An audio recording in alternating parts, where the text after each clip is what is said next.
ఒక్కసారిగా అతను ఉలిక్కిపడి మళ్ళీ తేరుకున్న తరువాత, అయ్యా, మీరెవరు? ఇన్నిసార్లు అరిచి నా ప్రాణాలు కాపాడారు.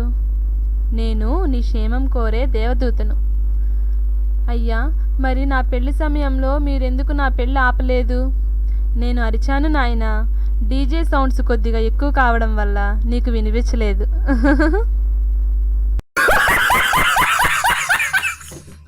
నువ్వు నాకు భయపడవా?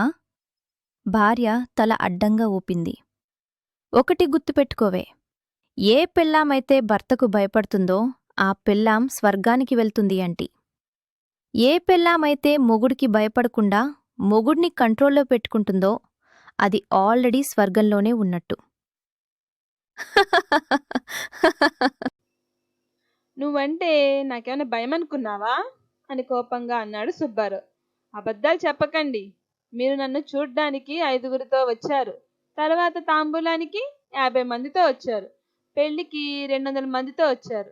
మరి నేను మీ ఇంటికి ఒక్కదాన్నే వచ్చాను. ఇప్పుడు చెప్పండి, ఎవరికి భయం?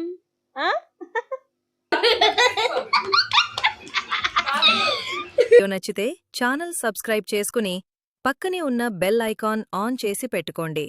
షేర్ చేయండి, లైక్ చేయండి. దయచేసి నా ఛానల్ని ప్రోత్సహించండి.